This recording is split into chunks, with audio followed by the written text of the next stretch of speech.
स्वागत है दोस्तों। आज के मुख्य समाचार में आज देश और दुनिया से कई अहम और बड़ी खबर आ रही है। बात करेंगे हर खबर पर विस्तार से। यूपी में बीजेपी कर रही है अधर्म, योगी कोई धार्मिक नेता नहीं बल्कि ठग है, राहुल गांधी का बड़ा बयान। वहीं अगली बड़ी खबर में आपको बताएंगे सीएम ममता बनर्जी का केंद्र सरकार पर बड़ा हमला, बोली केंद्र के पास है मनरेगा का 7,000 करोड़ रुपए का बकाया। एक और बड़ी अपडेट, राहुल गांधी की स्पीच का हिस्सा हटाने पर भड़की कांग्रेस, अधीर रंजन चौधरी ने लिखा स्पीकर को पत्र। वहीं अगली बड़ी खबर में आपको बताएंगे फिर आंदोलन की राह पर किसान, 20 मार्च को दिल्ली कूच का ऐलान करेंगे, महापंचायत सरकार पर वादा खिलाफी का आरोप। तो चलिए देख लेते आज की पहली बड़ी खबर। यूपी में बीजेपी कर रही है अधर्म, योगी कोई धार्मिक नेता नहीं बल्कि ठग है, राहुल गांधी का बड़ा बयान। दरअसल दोस्तों, कांग्रेस के पूर्व अध्यक्ष राहुल गांधी ने भारतीय जनता पार्टी और उत्तर प्रदेश के मुख्यमंत्री योगी आदित्यनाथ पर निशाना साधते हुए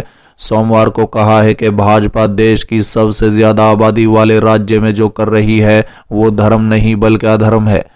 उन्होंने सामाजिक संगठनों को भारत जोड़ो अभियान के कार्यक्रम में टिप्पणी की। बता दें, सूत्रों के अनुसार राहुल गांधी ने इस कार्यक्रम में कहा कि योगी जी को अगर हिंदू धर्म समझ आता तो वो जो करते हैं वो नहीं करते, वो अपने मठ का अपमान कर रहे हैं, वो धार्मिक नेता नहीं बल्कि एक मामूली ठग हैं। चलिए अगली खबर, सीएम ममता बनर्जी का केंद्र सरकार पर बड़ा हमला, बोली केंद्र के पास है मनरेगा का 7,000 करोड़ रुपए का बकाया। दरअसल दोस्तों, पश्चिम बंगाल की मुख्यमंत्री ममता बनर्जी ने गुरुवार को एक बार फिर केंद्र सरकार पर जोरदार हमला किया है।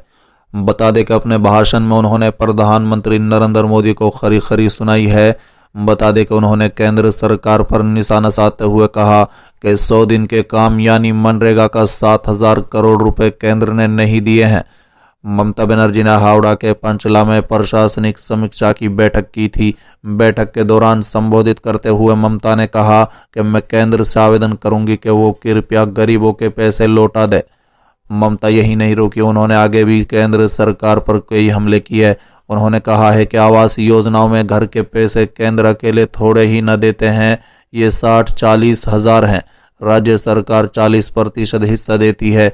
साथ ही ममता ने इसके साथ ही आरोप लगाया कि पीएम मोदी प्रचार के लिए अपना सिर्फ फोटो लगाते हैं। साथ ही ममता ने LIC को लेकर भी केंद्र पर निशाना साधा। उन्होंने कहा है कि आपके जो पैसे बैंक LIC में है वो किसके पास जा रहे हैं पता है।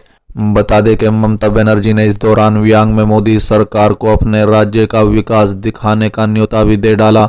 मुख्यमंत्री ममता बनर्जी का केंद्र पर हमला थमा नहीं था। उन्होंने कहा कि केंद्र सरकार पर निशाना साधते हुए पहले बंगाल को देखकर मुंह बनाते थे कि क्या है बंगाल, अब आकर देखे जाओ क्या है बंगाल। बंगाल मॉडल बन गया है। ममता ने इस दौरान कई 100 करोड़ की विभिन्न परियोजनाओं का उद्घाटन और शिलान्यास भी किया है। बता दें कि हावड़ा के पांचला में प्रशासनिक समीक्षा बैठक में जिला प्रशासन के सभी वरिष्ठ अधिकारी समेत जिले के सभी विधायक और सांसद भी मौजूद थे। ममता ने इस दौरान हाल में पेश केंद्रीय बजट को एक बार फिर जन विरोधी करार देते हुए हमला बोला था। उन्होंने दावा किया था कि वो ऐसा बजट 30 मिनट में तैयार कर सकती है। चलिए अगली खबर, फिर आंदोलन की राह पर किसान, 20 मार्च को दिल्ली कूच का ऐलान करेंगे, महापंचायत सरकार पर वादा खिलाफी का आरोप। दरअसल दोस्तों, संयुक्त किसान मोर्चा ने लंबित मांगों के समर्थन में दोबारा से बड़े आंदोलन का ऐलान किया है। बता दें कि हरियाणा के कुरुक्षेत्र में जाट धर्मशाला में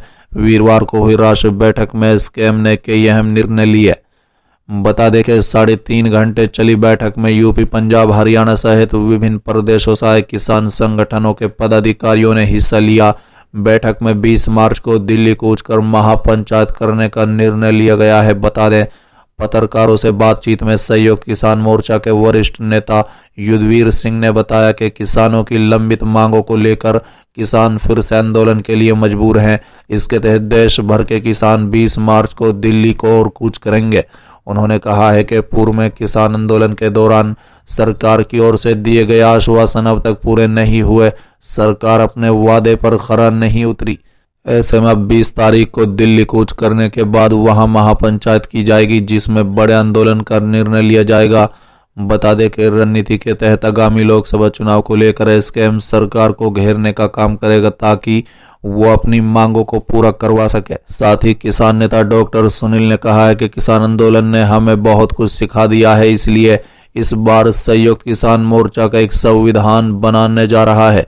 इसके आधार पर आगामी फैसले लिए जाएंगे। कोई किसान संगठन स्कैम से जुड़ेगा तो कोई उसके लिए नियम कानून भी रहेंगे। इसके साथ ही एक 31 सदस्य कमेटी का गठन भी किया जाएगा। उधर मोहाली में चल रहे कौमी इंसाफ मोर्चा में पूरी तरह से समर्थन और सहयोग स्कैम की ओर से दिया गया है और इस मौके पर पंजाब से जोगेंद्र उगरा, डॉक्टर दर्शन पाल और कई अन्य नेता मौजूद रहे। बता दें कि स्कैम की ओर से स्वामीनाथ आयोग की रिपोर्ट लागू करने की, कर्ज माफी, लखीमपुर मामले में केंद्र मंत्री को पद से हटाने, किसान आंदोलन के दौरान किसानों से किए वादे पूरा करने सहित एमएसपी को लागू करने की मांग रखी गई। साथ ही प्रतियोग प्रदेश के मुख्य फसलों पर भी एमएसपी लागू करने की मांग रखी गई। चलिए अगली खबर। राहुल गांधी की स्पीच का हिस्सा हटाने पर भड़की कांग्रेस। अधीर रंजन चौधरी ने लिखा स्पीकर को पत्र। दरअसल दोस्तों, लोकसभा में दिए गए कांग्रेस नेता राहुल गांधी की स्पीच का कुछ हिस्सा हटाए जाने पर कांग्रेस ने नाराजगी जताई है। बता दें, कांग्रेस नेता अधीर रंजन चौधरी ने लोकसभा स्पीकर ओम बिरला को पत्र लिखकर भाषण के सदन में प्रकाशित करने की गुजारिश की है। बता दें कि चौधरी ने आगे कहा है कि राष्ट्रपति के अभिभाषण पर धन्यवाद प्रस्ताव पर हुई चर्चा के दौरान राहुल गांधी के भाषण का एक बड़ा हिस्सा हटा दिया गया है। अधीर रंजन चौधरी ने आगे कहा है कि राहुल गांधी ने अपने भाषण में हिडनबर्ग की रिपोर्ट से जुड़े कुछ तथ्यों का जिक्र किया था। कांग्रेस नेता ने इस मुद्दे पर प्रधानमंत्री से भी कुछ सवाल किए थे, लेकिन प्रकाशित की गई चर्चा में राहुल गांधी के भाषण का एक बड़ा हिस्सा हटा दिया गया है। पत्र में चौधरी ने कहा है कि संविधान के तहत संसद में सभी को बोलने की स्वतंत्रता है।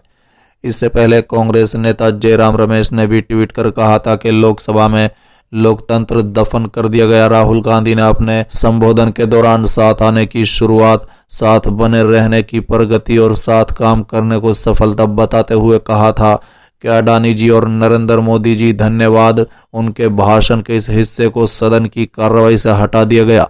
राहुल गांधी ने अपने भाषण के दौरान सवाल उठाते हुए कहा था कि सबसे जरूरी सवाल ये था कि इनका हिंदुस्तान के प्रधानमंत्री जी के साथ क्या रिश्ता है और कैसा रिश्ता है। इसके बाद राहुल गांधी ने एक पुरानी फोटो भी संसद में दिखाई थी और कहा था कि ये फोटो देख लीजिए, ये फोटो तो पब्लिक में है।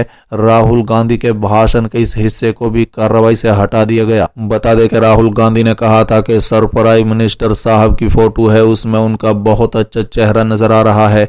उनके पीछे अडानी के लोग हैं, अडानी के हवाई जहाज में घुस रहे हैं। इसलिए मैंने सोचा कि क्या आज प्रेसिडेंट एड्रेस में नरेंद्र मोदी जी का अडानी जी के साथ रिश्ता है, इसके बारे में आपको थोड़ा बता देता हूं।